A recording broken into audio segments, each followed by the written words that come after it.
The ideas expressed in City Club forums are those of the speakers and not of the City Club of Cleveland, IdeaStream Public Media, or their sponsors. Production and distribution of City Club forums on IdeaStream Public Media are made possible by PNC and the United Black Fund of Greater Cleveland, Incorporated.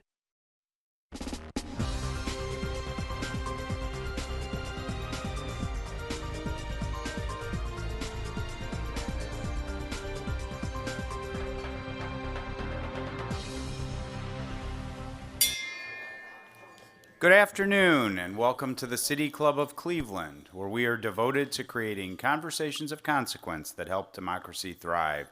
It's Friday, October 17th, and I'm Mark Ross, retired managing partner of PwC and president of the City Club Board of Directors. It is my pleasure to introduce today's forum, where we will unpack the future of public media across our nation. For many Americans, public media is the home of NPR, PBS, and is synonymous with the likes of Mr. Rogers, Elmo, and Ken Burns documentaries. It is also a crucial resource for local journalism, discourse, and even emergency alerts that keep our neighbors safe. This year, the Rescissions Act of 2025 was passed by Congress and signed by President Trump, cutting all federal funding for the Corporation for Public Broadcasting, which will close its doors as a result in January 2026. The new law removes more than $500 million in federal funding from the public media ecosystem. The hardest hit are likely to be smaller market, rural, and tribal stations, some of whom rely on public support for important communication in disaster-prone regions of the nation. Public media has clearly entered a new era of uncertainty. Today we will discuss the impacts of the new reality, how stations are planning to adapt after the closure of the Corporation for Public Broadcasting, and what efforts are underway to support the most at-risk public media organizations in our country. Joining us for this incredibly timely conversation are Tim Isgitt, CEO of Public Media Company, a nonprofit organization that supports local public media organizations around the country, helping them expand their service and impact and strengthen our communities and secure their future. Previously, Tim served as Senior Vice President of Communications and Government Affairs at the Corporation for Public Broadcasting, as well as in leadership and service roles at the U.S. State Department. Also joining us is Kevin Martin, who since 2017 has served as the President and CEO of IdeaStream Public Media, Northeast Ohio's multiple media public service organization. Prior to joining IdeaStream, Kevin served as Senior Vice President and Chief Operating Officer of KQED and spent 7 years as the Vice President of Station Grants and Television Station Initiatives at the Corporation for Public Broadcasting. Kevin also serves with me on our City Club Board of Directors. Moderating the conversation is Tony Richardson, President of the George Gunn Foundation. A quick reminder for our live stream audience, if you have a question during the Q&A portion of the forum, you can text it to 330-541-5794, and City Club staff will try to work it into the program. And before we start, it's important to disclose that IdeaStream Public Media is the City Club's primary media partner, and for decades has helped us bring our forums to the airwaves and the web. Also, as I mentioned earlier, Kevin Martin is on our board of directors. We booked this forum in response to the Rescission Act because public media is so important to this community, the region, the state, and our nation. Now, members and friends of the City Club of Cleveland, please join me in welcoming Tim Isgitt, Kevin Martin, and Tony Richardson. Thank you. So we're going to jump in, and obviously at the outset there was some context and sort of this level setting around the state of federal funding and the loss to the Corporation for Public Broadcasting, which just announced after 60 years of its existence it's going to be closing the shop. Can you speak about the impact that will have on the sector and our country at large? We'll start with Tim, and then Kevin, you want to jump in? Yeah, happy to. Can you hear me now? Okay, great. Well, first, thank you all for hosting this conversation. It's a real honor to be here at this esteemed forum. So yes, the Rescissions Act this year ended federal funding for public media, which means the Corporation for Public Broadcasting, which has for 57 years administered that money, no longer is going to receive money. So that officially happened on October 1st, just a few weeks ago. What it means, CPB has been the administrator of federal funding for local public media organizations around the country. Their annual appropriation is about $600 million a year. Most of that comes to CPB and goes out to local public media organizations around the country, like IdeaStream. CPB also pays for some other services from the system, an interconnection system, music rights. There's all sorts of things, a lot of content as well. So it's a big loss for this public good in a lot of different dimensions.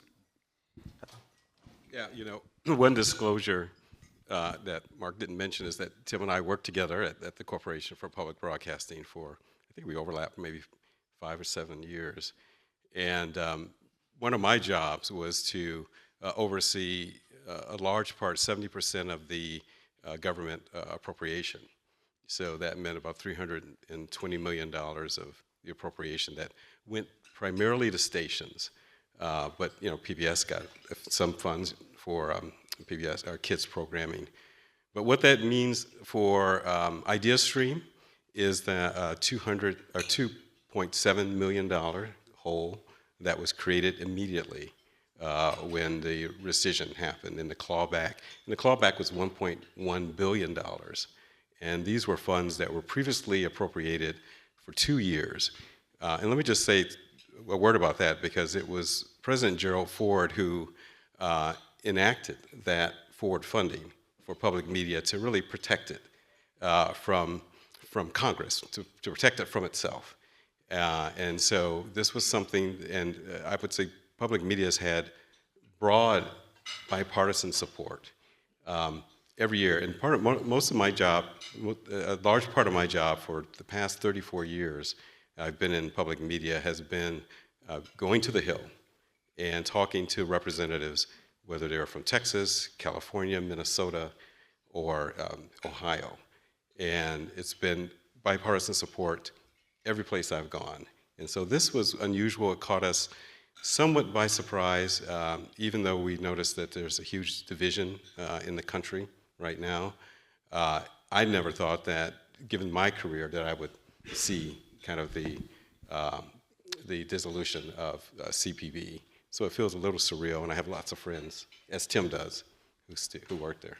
So I'd be curious, and if you two can speak about, obviously the funding loss and what that means for operation and staffing and downsizing, but how are you thinking differently about your business model? And Tim, or Yeah, sure. Oh, sure. Well, let me just say we had a fantastic year this year. Our fiscal year ended September 30th. September 30th, that's our fiscal year end. And we've had the best fundraising from the generous support of foundations, corporations, and especially individuals throughout the year. And so that prepared us really for this fiscal year that we're currently in. And we're going to enter this year very strong financially. We have a healthy endowment, and so I think that we'll be able to really make sure that we could work with other stations, because I think one of the things we're going to realize, which we have, I think, in the past 3 or 4 months, is that there's going to be some need for us to step in and help small and rural stations. And I know that's one of the things that Tim is working on right now. Yeah, so I'll talk about that for a second. Really in January and February this year, my organization, we got really curious about what the sort of immediate impacts of the potential loss of CPB funding would be for the system. And we did a little analysis using station financial data, and we're able to determine that a significant portion of stations would likely close in the first year after CPB went away. These are stations that rely heavily on a percentage of their revenue from CPB. And we put that on a map and looked, and they're most all in rural and underserved areas of the country. serving 45 million people. It's 115 different organizations that receive 30% or more of their revenue from CPB in rural, underserved areas of the country, where quite often they are the only source of local news and community connection. And that's 45 million Americans that could lose service, immediately. So we started talking to some stakeholders in philanthropy and a few other folks about this problem, and over the summer developed what we're calling now the Public Media Bridge Fund. Our goal was to raise $100 million to help these most vulnerable stations, not only sort of stay on the air and stabilize with the loss of CPB funding, but to really begin to find those pathways to sustainability. This bridge fund, as we're calling it, we're about to make our first grants in November. So this has all come together very, very quickly to these stations. But the idea is to find some pathway to sustainability absent the CPB funding, and to give these stations time and support to find that. That's right. So. Thank you. So as I think about the sector at large and just this idea of truthful news and information and public media and the role you play in that space, when we think about advances in technology, right, and these things that we have here, and how fast we're able to consume information, deliver information, and create content, given the landscape and how diverse and how disruptive this has been to your space, speak about what makes public media unique during this time. You're gonna leave that hard one for me? I can take it. Well, no, that's. I think start, I'll build. we both have something to say about that. I mean, I've been in public media for 34 years, so I've seen a lot of change. I think the media industry is the fastest and most dramatically changed industry there ever was. I mean, I was in it when cable really became mainstream, and the question is, you got 500 channels. Why do you need public media? And the irony is that it really strengthened the value of public media, because the truth is that most Americans used maybe a dozen channels, of the 500 channels, and they would pick their favorites. And we were always one of the ones that most Americans would go back to for their news and information, or whether it's Britcoms, or their period dramas or whatever it is. They kept their attention and their dial on us on the TV side. And of course, then you had the conversion from analog to digital, which is also a major change for not just public media, but for commercial media as well, where the whole nation had to decide or had to figure out how to get a new TV or a new receiver in order to get their programs. And now, of course, we have a streaming explosion, which is changing consumer habits in terms of how you'd prefer to, and I forgot about TiVo and all that, DVR. That happened too, if you can remember that, and VCRs, which most people never learned how to work. But it's one of these things where consumer habits are changing, and one of the big differences is that before, when there was 3 large networks, ABC, NBC, and CBS, one to many, one to millions, now it is really an audience-driven medium, and it's quickly moving toward a creator-driven medium. So we're having to adapt to all of that, and a 14-year-old with a laptop can be a media company, because that person can really deliver a lot of content that is very entertaining and useful, and we're seeing that with YouTubers and TikTok and other medium.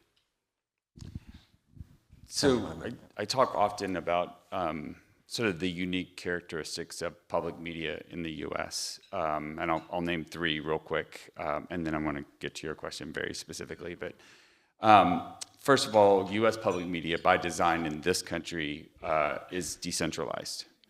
We're not NHK in Japan or the BBC in the UK. We are a collection of 550 local public media organizations that collectively operate 1,600 stations across the country. That means local stakeholders are making local decisions about how best to serve local communities. And that's very powerful. The second is that it was always designed to be a public-private partnership. I mentioned $600 million annually from CPB. Last year, that unlocked $3.2 billion that stations got in support from their communities. So a $3.8 billion system. I mentioned that it's, I used to run around the Hill too, talking to members of Congress about the value of the federal appropriation and talking about this public-private partnership, and it was always a bit of frustration that we weren't doing more, right? And that we had this funky system. But imagine where we'd be today if we didn't have it. Congress just ended CPB, but they're not ending public media, right? So that's really important to keep in mind. The last thing I'll just mention is that those 1,600 stations serve 99% of the country, and public media was always designed to serve everyone for free. And I just think those are really powerful things that we need to keep in mind as we chart a course to this future without federal funding. The last thing I will say is, and I teed this up in my answer earlier, but public media is unique because it's about mission.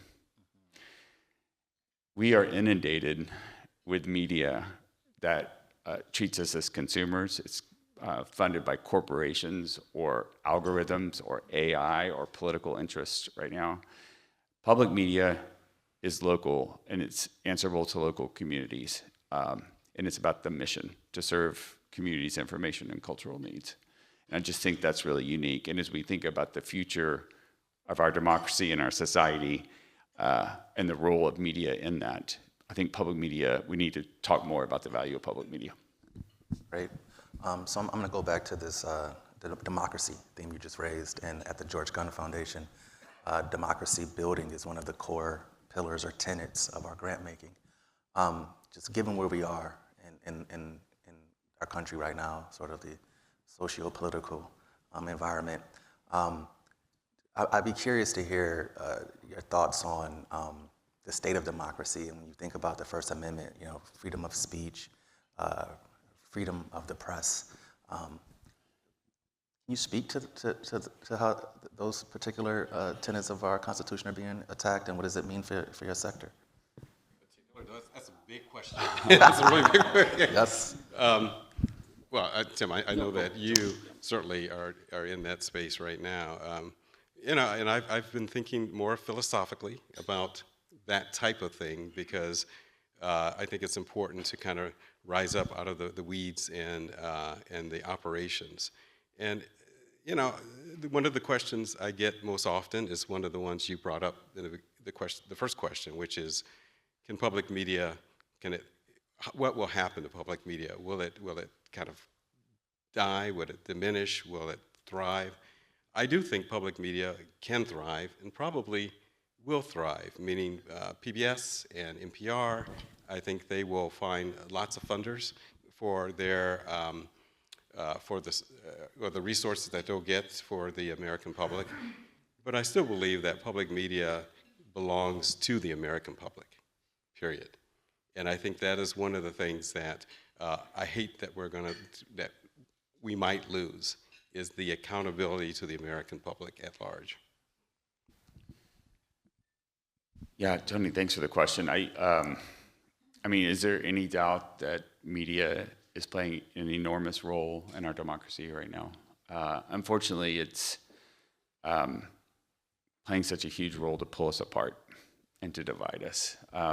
These national polarized narratives are repeated day in and day out on a variety of platforms, and we're bombarded with it, right? And I think the really interesting conversation is, what is the role that media could play in bringing us together? And I think that's really starts at the community level, and it's about stitching communities together and connecting them and providing a safe place to have civil dialogue like this room. And the opportunity to do that in communities all over the country. We can't do that if we lose all of these public media stations right now. And so I think that is the job at hand, is stabilizing and securing local public media service for all the country right now. And then to go about the work of sort of reinventing public media organizations that can serve their communities for the next 50 years, just like they did the last 50 years. Appreciate that. And I'm gonna go from the macro to bring it back to sort of the micro.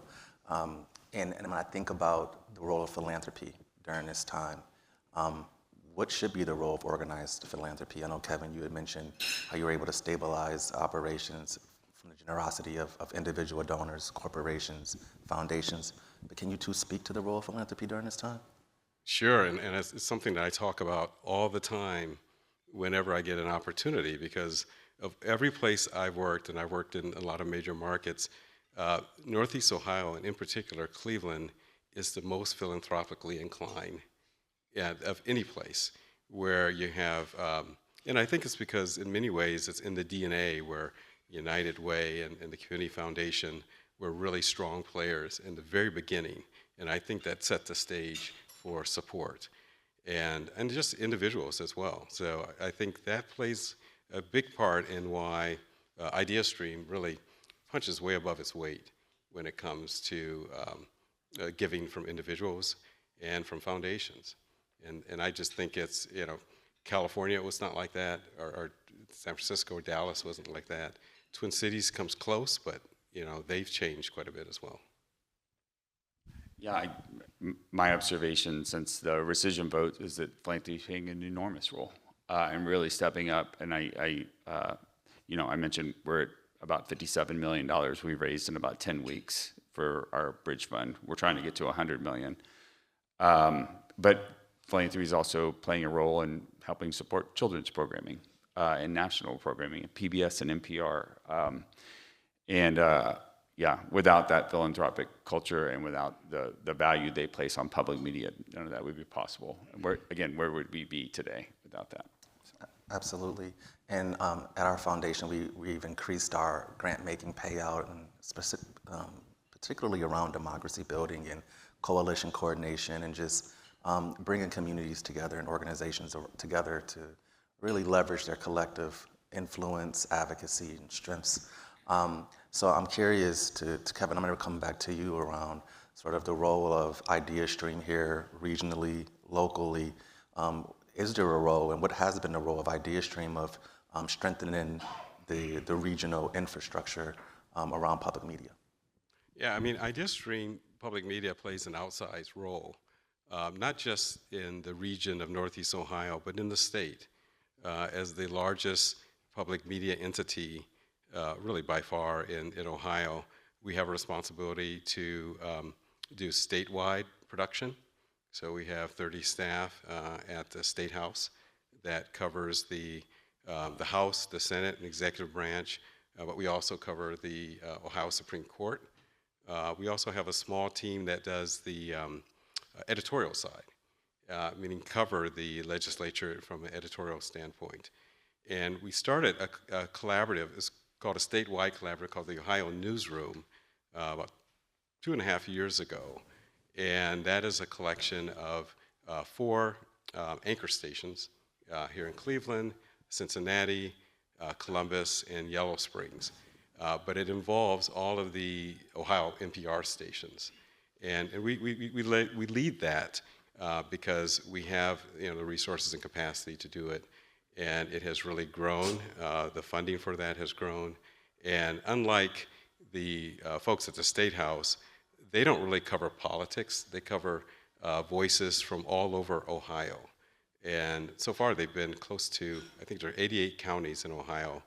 They've been to 80 counties, meaning giving voice to those who are beyond kind of the 3 C's of Columbus and Cincinnati and Cleveland.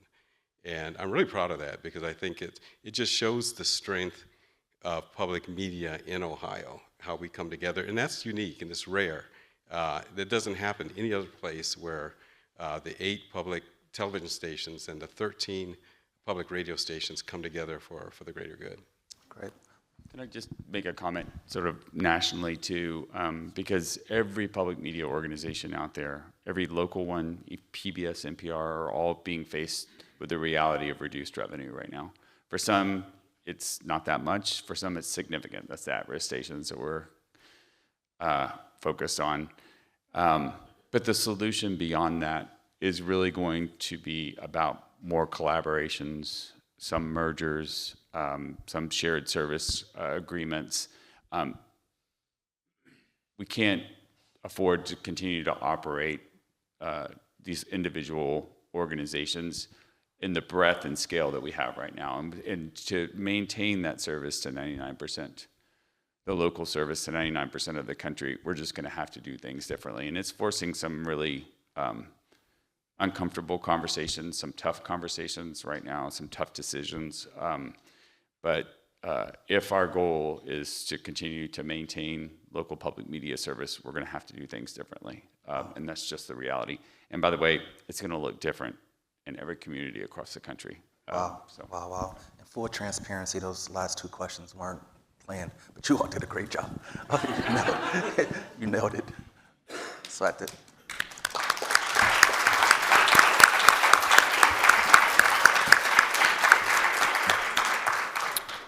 We are about to begin the audience Q&A. For those just joining via our live stream and radio audience, I'm Mark Ross, Board President at the City Club of Cleveland.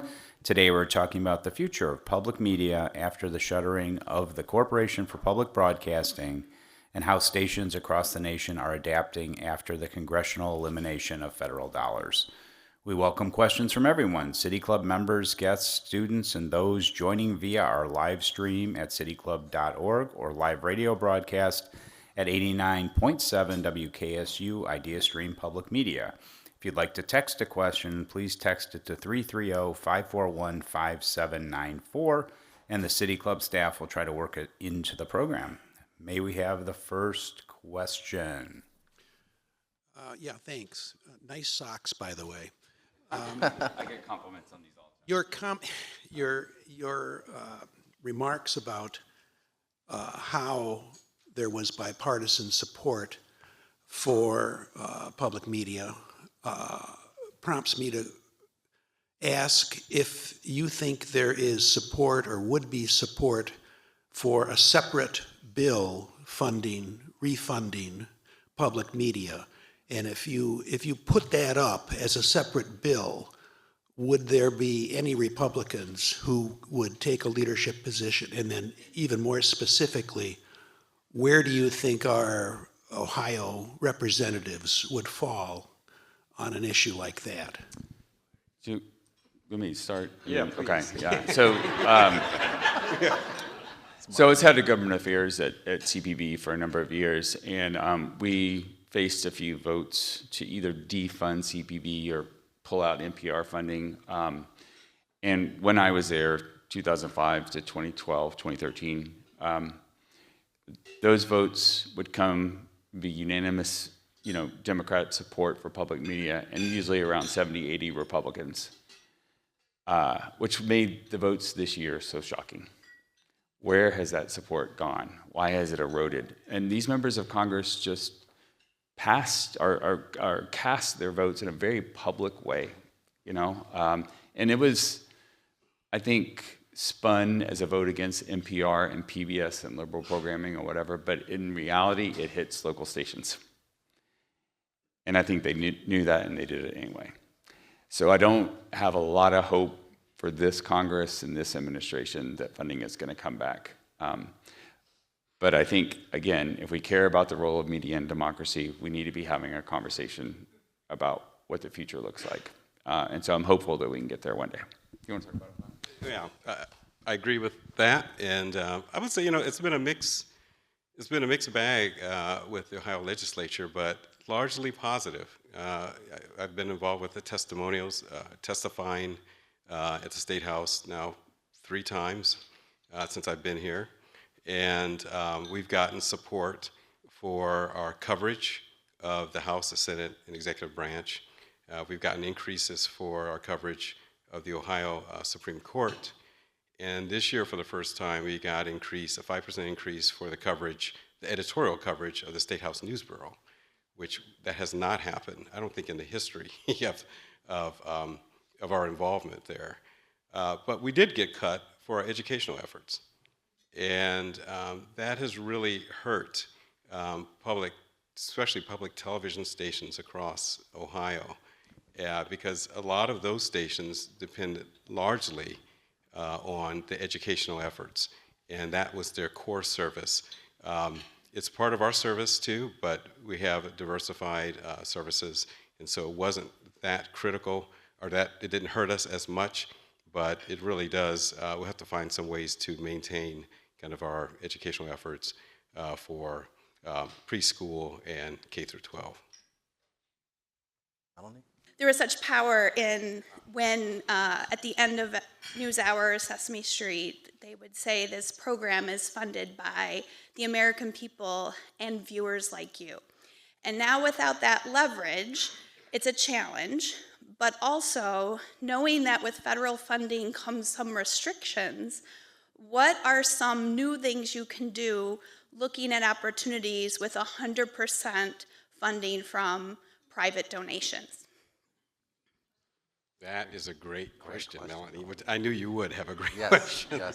yes. And to be honest, I think we're still exploring that. I mean, this is uncharted territory. And I think the spirit of what we do still rests with the accountability of the American people.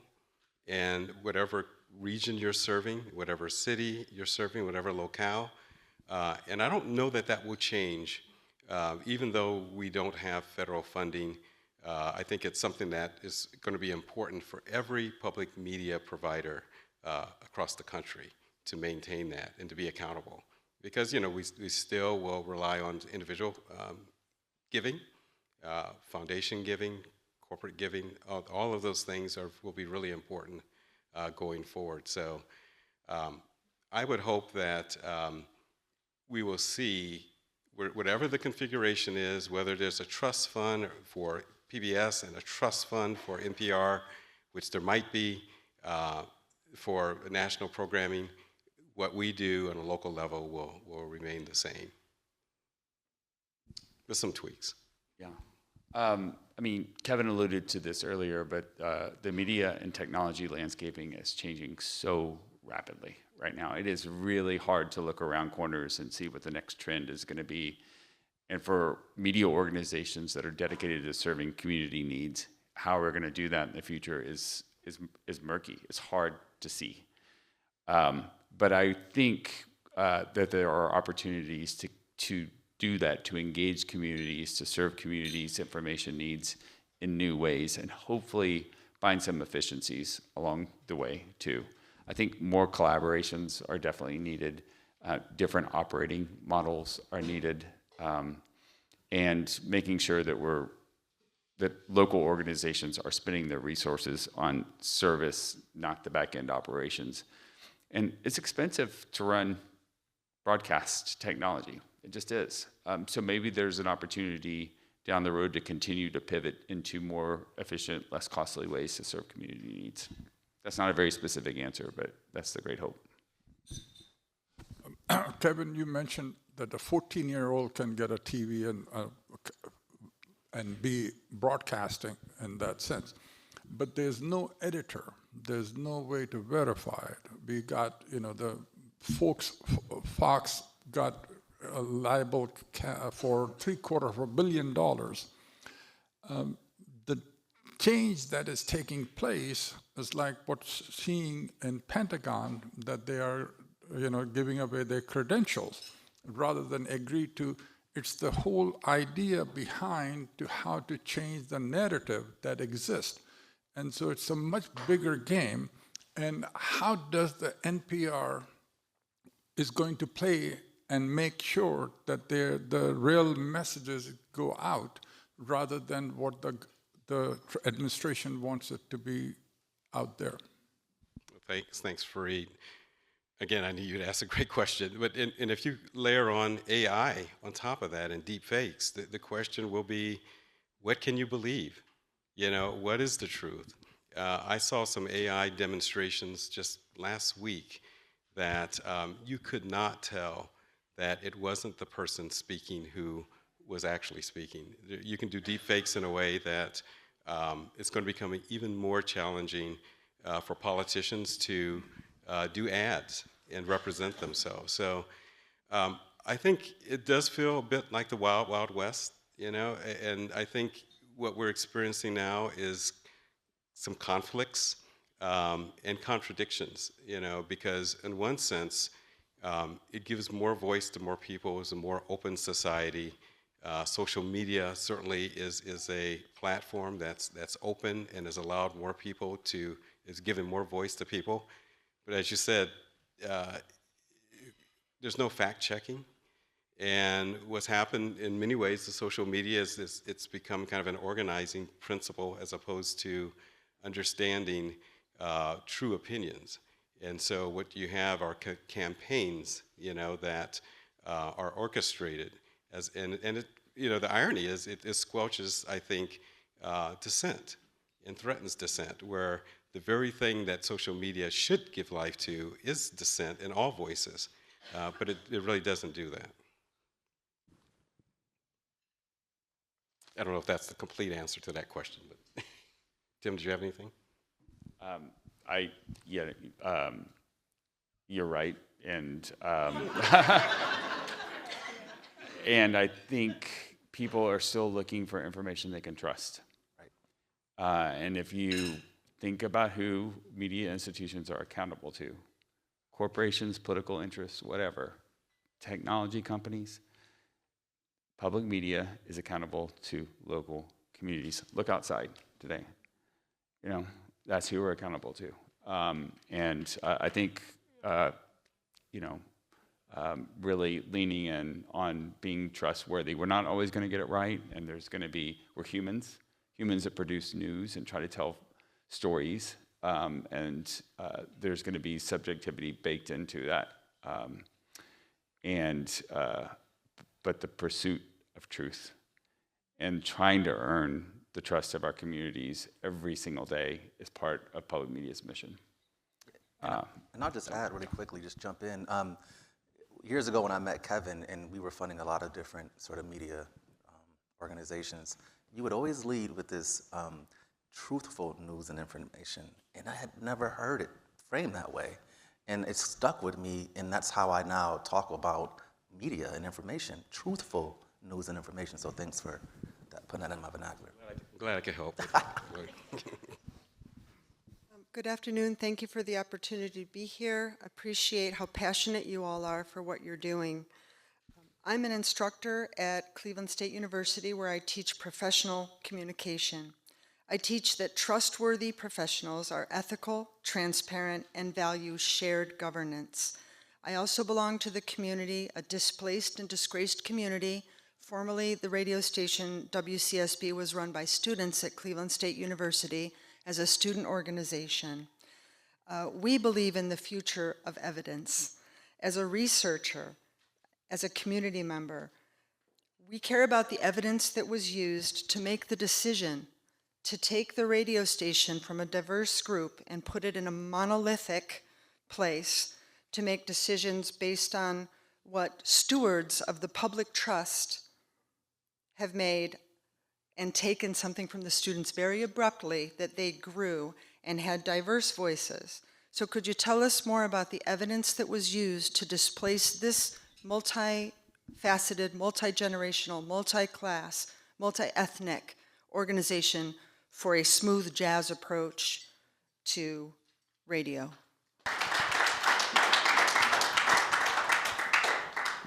I think this question is for me. And I'll take and I'm not trying to make light of it because I think your question's very serious and it's a serious issue. And I'm really privileged to be able to kind of speak to it because I think the one thing that is really interesting about social media is that, as you said, Fareed, there's a lot of misinformation. It becomes an echo chamber of misinformation. And so when you hear it over and over again, and we've seen this now for over 10 years, you begin to believe it. Let me just say that I am really proud that we have partnered with Cleveland State University. I think they're great partners, and for me, that's so important because the type of arrangements that we enter into, it depends on the trust between those two partners. And we've worked very closely with the administration and others that they included within their circle of decision makers. And I can tell you that, first of all, and I need to say this because I owe it to our jazz host, it is not a smooth jazz station. If you listen to it at all, it's not smooth. But the reason I've been reluctant to talk about that is because I am not an editorial. I don't want to raid into the editorial thing, and I'm not an anti-smooth jazz person. It's just that if you listen to it, you'll realize that the host that we have now, that is not their preference. But what I would say is that I would not put myself in the place to make judgments about what is important in terms of the values and the priorities of Cleveland State University. That is not what I do, and that's not what public media does, what our idea stream public media does. We do have our priorities, we have our services, and what I don't want to do is to try to pit one service against another, because I think they're all good public services. And one of the things that I think will be important for us going forward is to look forward and to see how can those voices continue. You know, one of the things that we've done when we looked at we commissioned a study just to find out where our audience was and how they consumed content today. There are a lot of takeaways, but one of the takeaways was younger people love to, they're not intimidated by apps. They'll download an app and they'll listen and they'll watch content on their phone, or they're far more comfortable with those types of consumption, where older, like me, population, they consume the more conventional methods.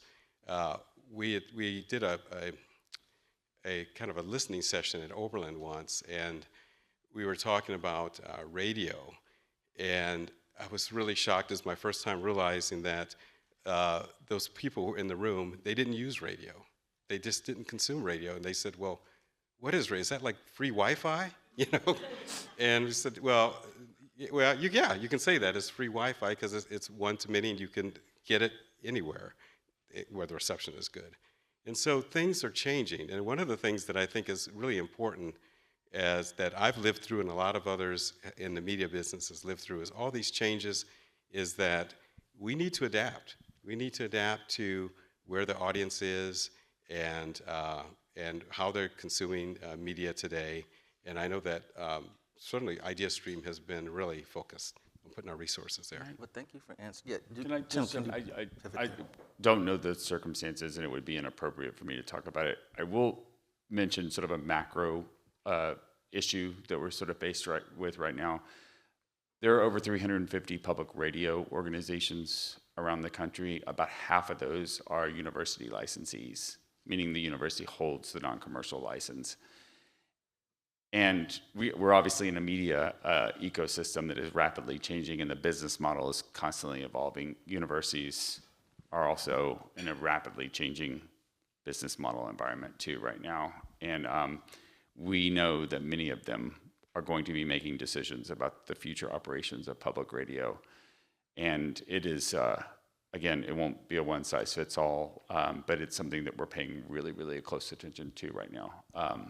I think we're going to see a lot more universities sort of getting out of the business of public media in the future. Great question, by the way. Moving back to the national stage, the administration found it pretty easy to withdraw funding from public radio and TV. Is their next step, in your opinion, going to be to move against your licenses if you continue to bring us the programs that most of us really enjoy, like the PBS NewsHour and Washington Week? Wow, great question. Thank you for that question. Because it was interesting, and this is the first time this has happened really in my career, where you had an FCC chair that's really aligned with the administration in ways that we haven't, which is unprecedented. They are very aggressive on compliance, which I think is in their purview, and they should be aggressive with FCC compliance. But we've also seen them, well, he's issued a letter to Congress that he's targeting public media to see if they are compliant. Now, I'm not worried about that because I think public media stations are the most compliant people on the planet. And they cross every T, they dot every I, and they make sure that they are compliant with all of the rules and regulations. But he has stated he's picked 20 stations, public media stations, that they're going to investigate to see if they are in compliance with the desire to do something, whether it's a fine or whether it's taking license away. I don't know how far that can go in terms until it runs up into the Constitution. But even these days, it's hard to know what constitutional tenets will stay. Hi, my name is Mariam Altaheimer. I'm an English teacher at MC Squared STEM High School. And my main concern and question as somebody who grew up watching PBS is the social emotional aspect and the defunding of the children's programming and what you guys think will be the effect going forward of taking away that funding, from Sesame Street to Mr. Rogers reruns. And even you guys spoke about period pieces. That was my first intro into Jane Austen. So what do you believe is the outcome for the children from these underfunded and rural areas? Wow. You're the reason we do what we do. Yes. Really. Thank you for that. Yeah.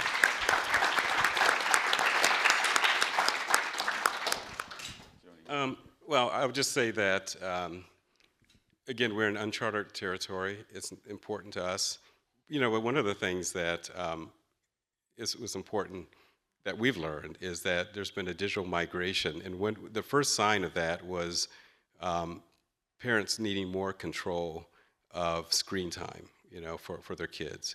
And so we saw maybe 10 years ago, the ratings actually for television go down. And the ratings because we're also on YouTube, we have our own channel on YouTube, went way up. And that was before any of the other migration happened. And so, but that told us that, there's a real change in consumption habits. And I would imagine, and in fact, I know I was on the board of PBS for 6 years, and their commitment for PBS kids programming is strong. They know that that is their brand. They know there's a value connected to that. And I can't imagine that there's going to be a reduction in resources when it comes to children's programming. Yeah, I have a 6-year-old.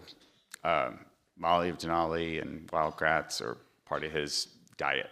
I mean, in fact, in his narrative somewhere, there's dad's trying to save Wildcrats from the guys who build electric pickup trucks. You can just follow that one however you want to. But we know how essential early education programming. This is pre-K, universal free, right? And it is essential to get kids ready to learn and to get ready for school. And it is top of everyone's mind, particularly on the public television side, right? And it's I mentioned all of the philanthropic efforts right now. There's a lot focused on that. So,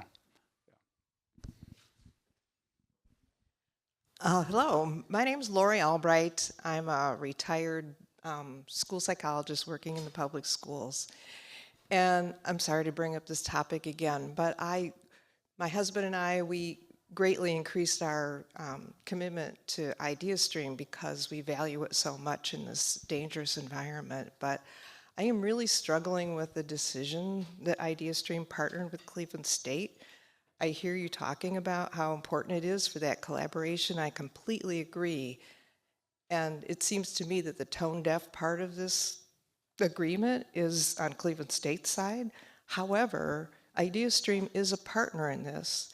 And this college radio station is part of what makes Cleveland, Cleveland.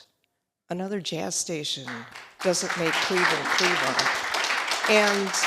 And so my question is, might you as a partner in this collaboration opt to revisit this in the spirit of that community accountability that you talk about?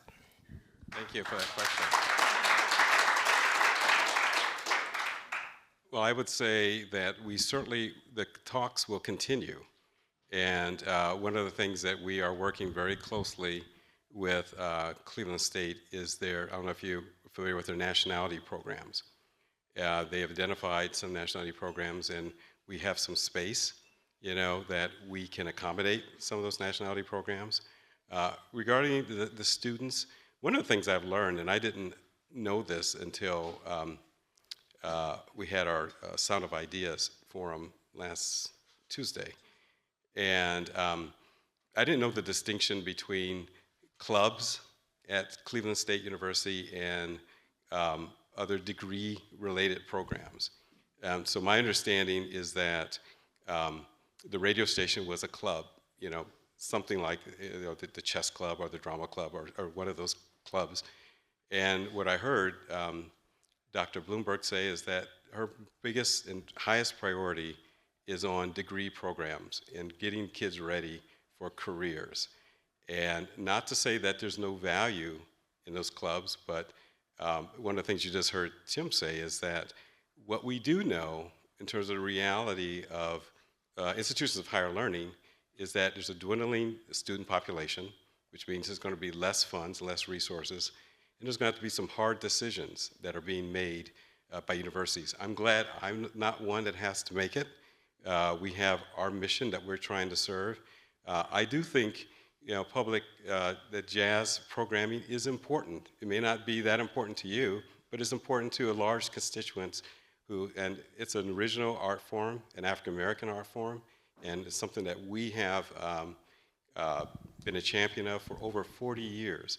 So it's not like we said, okay, why don't we just start a jazz program and serve the community. It's a community that exists, and it's a core service that we have provided that I hope we continue for another 40 years. We have time for one more question. We're going to do a text question since we haven't gotten to one yet.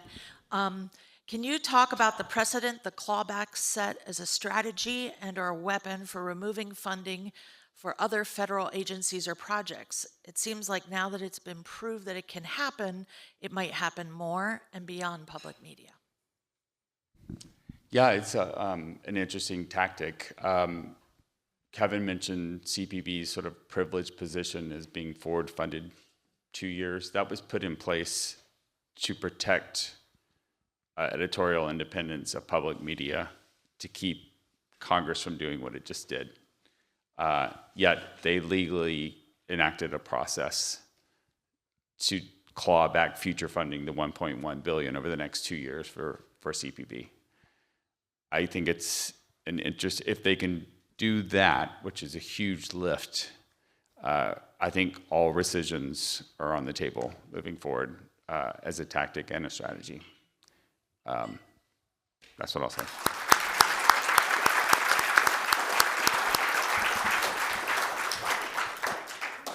Thank you, Kevin, Tim, and Tony, for joining us at the City Club today. Forums like this one are made possible thanks to generous support from individuals like you. You can learn more about how to become a guardian of free speech at cityclub.org. The City Club would like to welcome students joining us from MC Squared STEM High School and Davis Aerospace and Maritime High School. We'd also like to welcome guests at the tables hosted by IdeaStream Public Media, the George Glenn Foundation, and XCSB.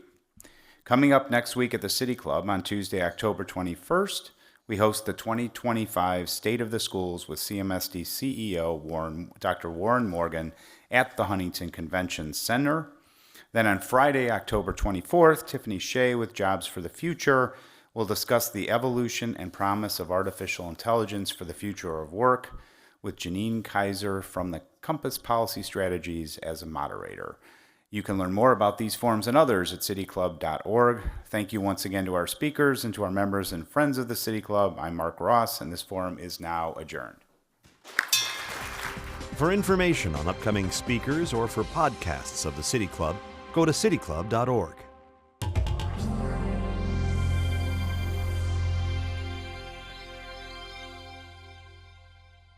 The ideas expressed in City Club forums are those of the speakers and not of the City Club of Cleveland, IdeaStream Public Media, or their sponsors. Production and distribution of City Club forums on IdeaStream Public Media are made possible by PNC, and the United Black Fund of Greater Cleveland, Incorporated.